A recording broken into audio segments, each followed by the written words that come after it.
Bismillahirrahmanirrahim. Assalamu alaikum, dear students. This session focuses on language policies of Pakistan. I hope and expect by the end of this session, you would have an understanding of the language policies of Pakistan in the socio-linguistic context of Pakistan. Well, when we talk of the language policies of Pakistan, there are certain issues that we need to consider. We need to consider the colonial heritage of Pakistan, the historical background of the colonial rule in the subcontinent. We also need to think about language issues in terms of the language hierarchy that exists in the society. The placement of English, Urdu, and the local languages in that historical context that I have talked about.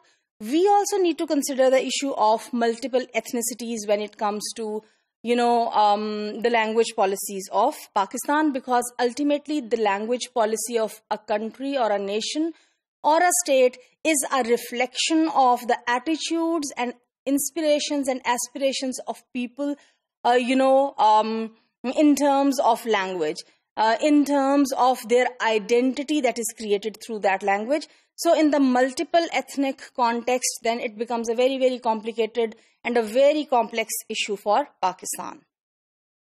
As I have earlier said, there are various identities that are at work at the same time. The identities are not only, as national identity or ethnic identity only. There are regional identities only. So based on the regions or areas, there are certain divisions. For example, in provinces, which create certain kinds of aspirations for certain linguistic and social identities, which further complicates the idea of language policy in Pakistan. Well, focusing for a while on the historical backdrop, the Urdu language was used as an ideological platform to bring Muslims of the subcontinent together under one flag to struggle for the country, and the creation of Pakistan is very strongly associated with this language ideology where Urdu is distinguished, and it is, it was presented as being completely separate from other languages such as Hindi in the subcontinent. So based on this two-nation theory, Pakistan was created, and this national ideology and this nationalism, the concept of nationalism that is associated with Urdu language, that this has served as a basis for giving a significant position to Urdu language in the first language policy of Pakistan. In fact, it's very interesting that to Abbas 1998, the post-colonial period, that is after the independence of Pakistan, the post-colonial period naturally followed the Raj. So whatsoever were the policies in terms of language, they were continued in the same way. In fact, in all the sectors of administration, especially civil administration, armed forces, and in education, the British model of the use of English language was continued, and especially when it comes to the elitist status, English language was not only proposed but also it was promoted in this regard. It is also evident that in the fields of law, government, and administration, the policies of using English as the official language was continued. So, judgments and precedents, rules and regulations, standing procedures, major policy documents at all the federal and provincial levels of government, they have been in English throughout the history of Pakistan. And despite all the ideas of, of promoting Urdu as a national cause, there has always been a tension between English and Urdu when it comes to the language policy of Pakistan. Different governments have made efforts that I would say that were two-way kinds of efforts.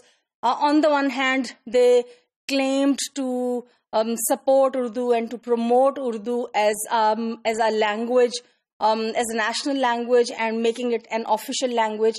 And so, the kind of language policies that were promoted were to give Urdu its due status as national language.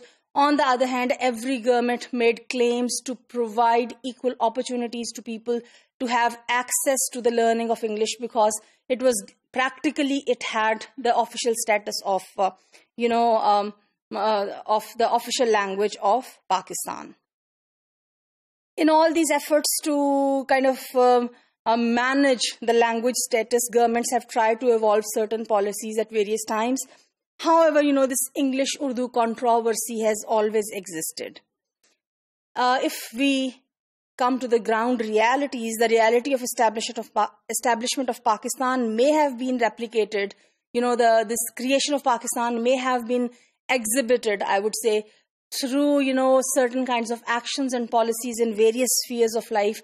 However, tragically, it was least projected when it comes to the issue of language and when it comes to the issue of language policy in Pakistan. Technically speaking, this is the responsibility of the state to promote, and to strengthen the state through the use of a national language that symbolizes nationalism. However, when it comes to practical efforts, we do not find much that is done so far. Particularly, when it comes to the processes of modernization and processes of westernization, there has always been a confusion whether English should be promoted or Urdu should be promoted. And, in terms of application of language in different domains of life, such as business, government, education, etc., law, etc., there has always been a controversy. So when it comes to, for example, Rahman 2002, the policy of favoring Urdu explicitly has devalued the other indigenous languages of Pakistan, while English has devalued all Pakistani languages. So, because all the languages are in a hierarchy, English being at the top, the regional languages at the bottom, and Urdu somewhere in the middle. So, this push and pull force is constantly applying on all of these and is being applied by one another to the other. So in this process, English is suppressing and pushing back Urdu and all the regional languages. Urdu is giving way to English, but in its own turn, it is pushing back the regional languages. Constitution of 1973 asserts the national language of Pakistan is Urdu, and arrangements shall be made for its being used for official and other purposes within 15 years from the commencing day. However, unfortunately, it never happened. According to this constitution, subject to clause 1, the English language may be used for official purposes. Here the choice "maybe" is important until arrangements are made for the replacement by Urdu. However, tragically, such arrangements could never be made. The third important aspect of this constitution that mainly sets the language policy of Pakistan, the third point is, without prejudice to the status of the national language, a provincial assembly may by law prescribe measures for the teaching, promotion and use of a provincial language in addition to the national language. So, this is given in Article 251. It is very interesting that though this is what is said can be an ideal situation, practical implementation was never found. Also, due to the processes of urbanization and increase in literacy, there is a switch towards the use of Urdu. So, using these regional languages as a matter of policy became an issue. In short, the privileging of Urdu by the state has created ethnic oppositions and tensions with the states as well. However, because as Rahman 2002 asserts, languages are practically learned for pragmatic purposes to fulfill the needs. And as the status attached to English is the highest, followed by Urdu, so the privilege that is attached to these languages is also accordingly, and people are interested in learning them accordingly as well. It is felt that in connection to the spread of English, Urdu may lose its relevance to the masses in the face of change that is taking place in the cultural and in the socio-cultural contexts. So, this is a high time to think about the language policy of Pakistan.